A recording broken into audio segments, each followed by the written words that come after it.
The Diamond Jubilee of Queen Victoria in 1897 celebrated national and imperial unity and marked the middle of a period when the world was radically transformed. It was the climax of Britain's campaign to lead and dominate Europe in the race for empire, to be the rightful heir to all the glories and the benefits of the great civilizations of the past.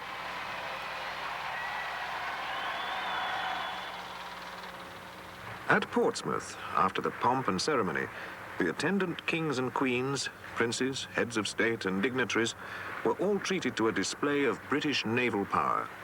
If any of them needed it, here was a reminder of how Britain had won her empire and how she intended to keep it. 4 short years later, Queen Victoria was dead.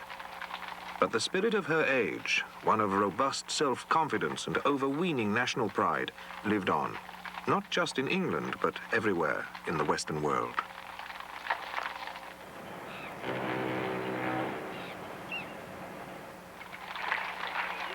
Between 1870 and the beginning of the First World War, in both old Europe and new America, the world changed out of all recognition, faster than ever before, and perhaps even faster than at any time since.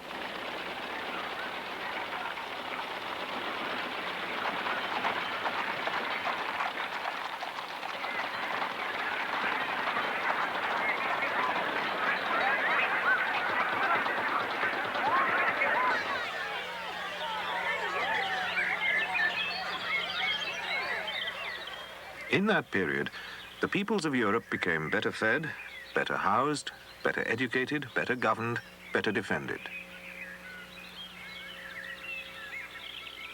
Their forms of government, in the shape of empires, spread all over the globe.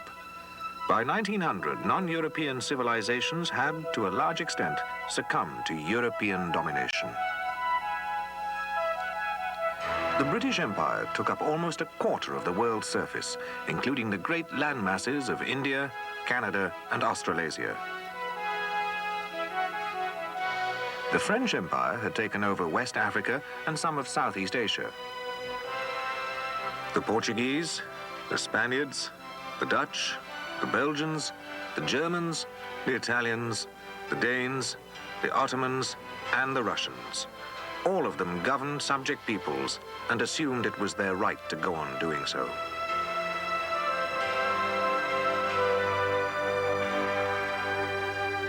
London controlled the greatest of the world's empires, and London governed the Queen's imperial possessions with autocratic dignity, handling the native populations with a finely tuned balance of force, coercion, and concession. Yet the concepts of political liberty shared by the Americans and the Republican French, who gave America the Statue of Liberty, were also respected in England. The power and prosperity of the West came largely from the creation in the second half of the 19th century of political communities and economic systems that were both stable and secure. Money was safe. There were parliaments to ensure that governments did not arbitrarily steal it, and there was a gold standard to make sure that it kept or increased its value. The pound sterling and the franc germinal offered a fixed rate of exchange valid all over the world at a time when most Americans were still dealing in quids or lumps of tobacco. At the heart of industrial progress after 1850 was a solid and rapidly expanding banking system centered upon London. With the development of oceanic cables and transcontinental telegraph wires, the banking system could, at a moment's notice, link London with Yokohama or San Francisco, and potential purchasers of tea, coffee, or grain could compare prices worldwide.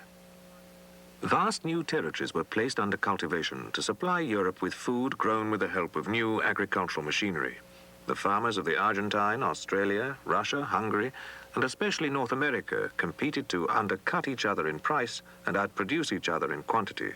From the 1860s onwards, the amount of grain reaching Europe from overseas rapidly increased. Even the poor Kingdom of Italy increased its import of grain 20-fold between 1880 and 1887. The spread of the railways in North America forced food costs down worldwide. In 1874, it cost 23 cents to take a bushel of grain from Chicago to New York. By 1881, it cost only 14 cents. Shipping prices fell in the same years by a factor of 10 on the transatlantic run between New York and Liverpool. The result was that food prices fell fast. In England, a loaf of bread, which had taken up a very large part of the working class weekly income in 1870, took up a very small part of it by 1904. For the first time, Europeans were, for the most part, free from want. They could feed themselves adequately and still find money in their pockets. This gave rise in both Europe and America to the growth of service industries. Surplus cash was spent on pleasure and amusement, on holidays and housing, clothes, ornaments, and transport.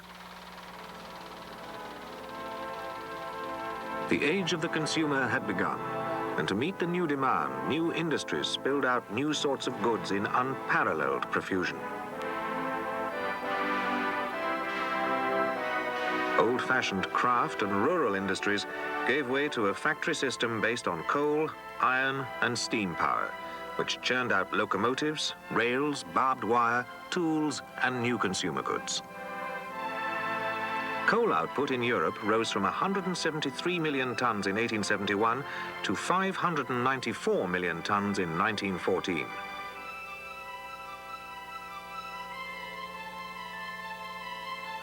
In the United States, growth was even faster. The value of its manufactured goods increased 33 times between 1860 and 1914.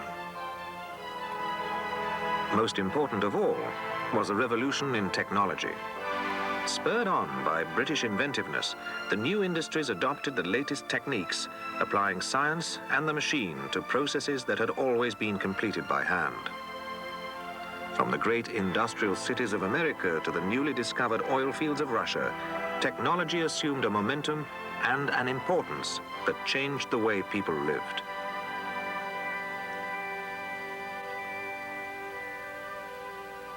Invention followed invention, each one pushing the economies of the industrialized nations further forward. The first airships, pioneered in Germany, where their military significance was not overlooked, were a symbol of the new era.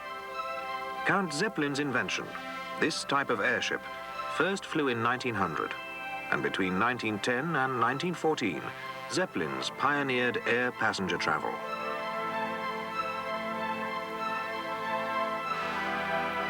In America, in 1900, the Wright brothers tinkered their way into history with the first successful flying machine that was heavier than air. Few people, including the Wright brothers, would have backed this mechanical monstrosity to outlast the elegant airships. Inventiveness was fueled by oil and by the accumulation of economic power and capital. Standard Oil in America, founded by John D. Rockefeller, bought up almost all its smaller rivals and controlled 95% of the American oil business by 1905. John Pierpont Morgan built up the largest trust in the world in iron and steel, banking, railroads, and shipping. In Germany, industrialists such as Alfred Krupp were doing much the same thing. The coming of industry transformed Western society. In the 1860s, most people had lived in villages or on farms. By 1914, more people lived in towns and cities. And in the United States, there were 35 cities with populations of more than 100,000 people.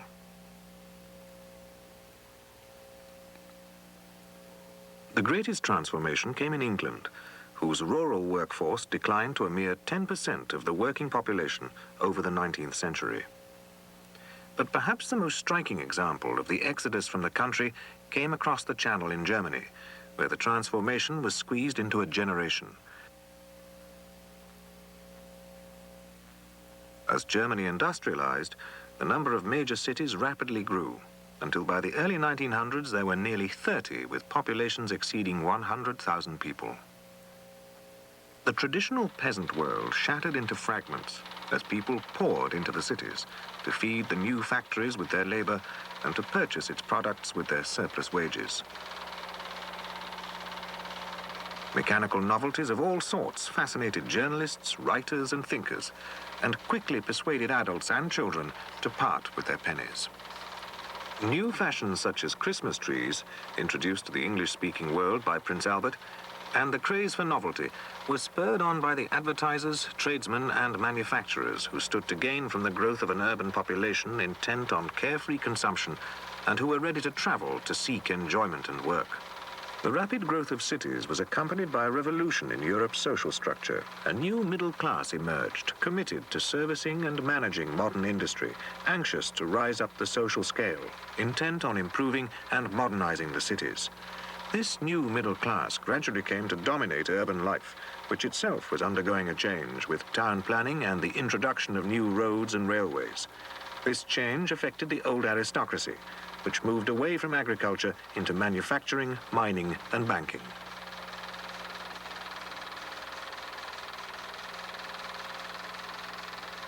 It was in the cities that literacy and universal education became the norm. This was the great age of the school and of the university. Many people who were mobilized or displaced by these changes were not satisfied with the city life of the new urban European proletariat. Over 40 million people left Europe between 1850 and 1914. Most of them headed for Canada, the United States, and to Latin America.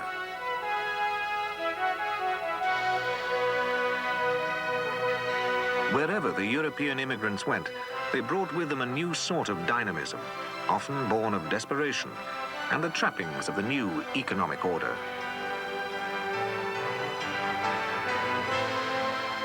Chief of these was the railway. Railways were relatively cheap to build and brought instant dividends in opening up new areas for economic exploitation and for settlement. From less than 5,000 miles of track, mostly in Britain and the USA in 1850, the railways grew until there were almost 500,000 miles in 1870, 176,000 in Europe and 223,000 in North America.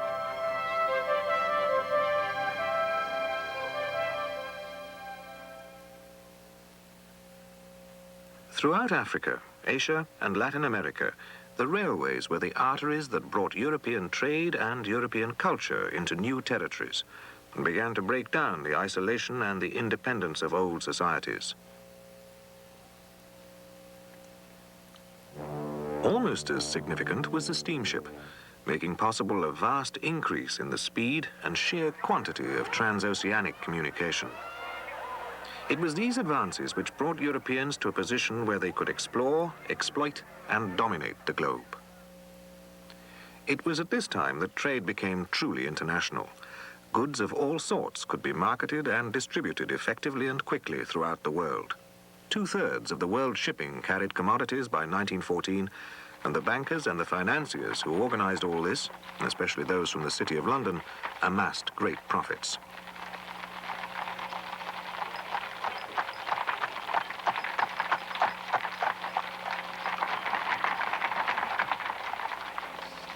In 1870, large areas of the globe were under the control of one European power or another. But the increasing rivalry among them, the demand for ever more raw materials to feed industry, and vast improvements in transport and communications meant that by 1914, almost no part of the world remained untouched, unconquered, or uncontrolled by Europe. The new imperialists seemed to see the world as an endless Aladdin's cave of resources, which the Europeans believed themselves entitled to control, to plunder, and exploit. Spurred on by a mixture of greed and sheer curiosity, Europeans brought their dominant culture and technology to bear wherever they could, in all the other continents of the world.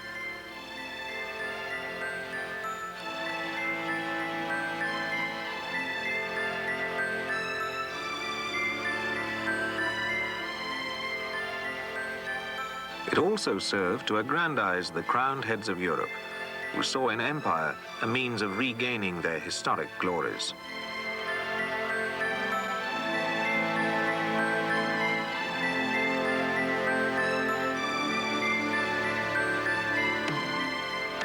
The economic incentives, too, could be considerable.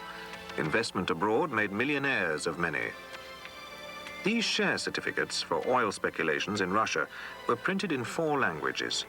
Risk capital, like commodities, technology, and armaments, had become wholly internationalized.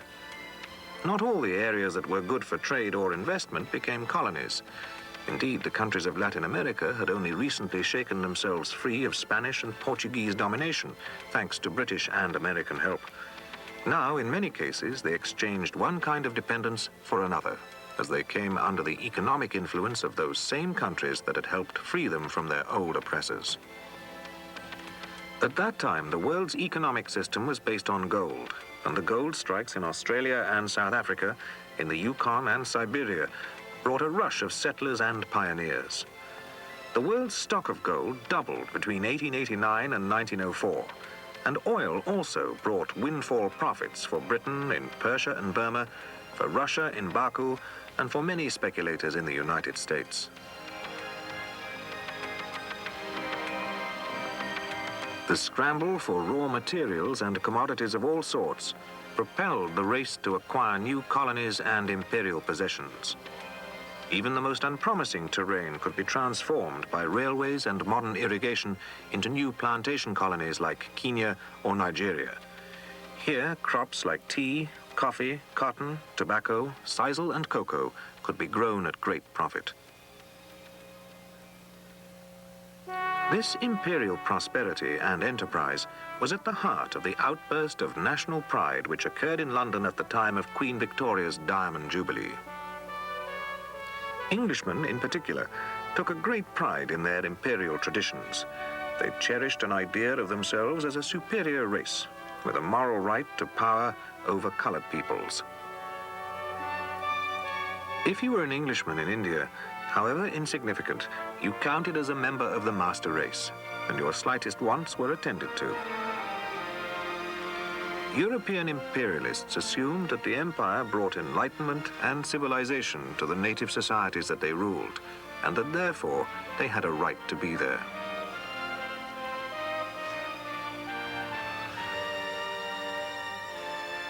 The English writer Rudyard Kipling encapsulated this spirit with his phrase, "the white man's burden." And the Queen Empress Victoria was herself a symbol of Britain's imperial success. Meanwhile, Britain's prosperity was believed to depend on the continuation of the imperial crusade, and Britain's rivals in Europe began to contest Britain's right to the largest empire the world has ever seen.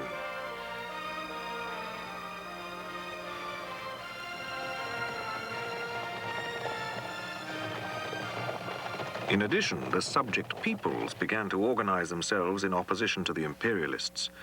Japan adapted very quickly to the challenge and resisted pressure from Europe, Russia, and the United States. Under the new regime launched by the Meiji Restoration of 1868, the Japanese set about modernizing Japan along Western lines. In 1905, Japan had defeated Russia and was reinvigorated as a trading and industrial power. Later, she began to spread her own form of imperialism throughout Southeast Asia. However, Japan's success was the exception. In most other areas, there were widespread revolts and disturbances. On the whole, these were successfully contained. The European powers and America had vast economic resources and unquestioned military superiority, while Russia successfully expanded into the Asian territories to the south and east during the last half of the 19th century. They took territory from the Chinese and defeated the Muslim Khanates, the last remnants of the Tatars. Their ancient capital, Samarkand, fell in 1868. Similarly, in the United States, the Plains Indians under Sitting Bull were finally defeated in 1876, and the Midwest up to the Rockies opened up for white settlement. The abolition of tribal ownership of land 10 years later dealt the final blow to the North American Indians. In Africa and elsewhere, the West's superior military technology made it relatively cheap and easy to conquer and to hold new territory.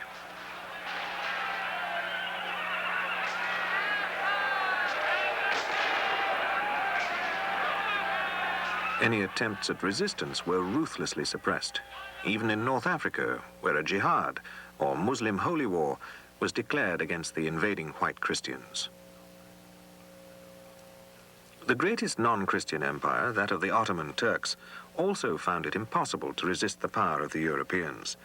The Ottomans were stripped of their North African empire by Britain, France, and Italy, and were then placed under great pressure in Iraq. In China, by the beginning of the 20th century, the 250-year-old Qing dynasty was in the last stages of decay. Efforts to modernize it were resisted by the Manchu mandarins, who still attempted to keep the Europeans at arm's length. But the European powers were confident that China was a vast potential market for their goods. And they jostled with each other for special trade treaties at Peking, Shanghai, Fuzhou, Hong Kong, and other major ports. Chinese nationalism and anti-European feeling came to a head during the so-called Boxer Rebellion of 1900 around Peking, which was eventually put down by a combined European and American force. The disgrace to the old empire was insupportable, and the last Qing emperor abdicated in 1912. A revolutionary force, later called the Kuomintang, led by Sun Yat-sen, began to rally the forces of Chinese nationalism. The disintegration of virtually the whole non-European world sharpened appetites in Western Europe. True, Europe was more prosperous than at any time in the past, but a mass society had now been created in which the electorate could best be galvanized into political action by appeals to national pride couched in more and more hysterical terms.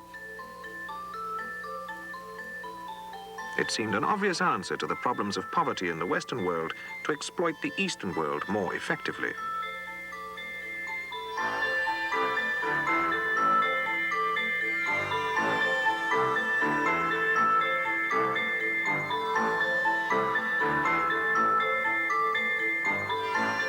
The problems of the teeming factory civilization in the towns could be solved by the export of proletariats to the new empires.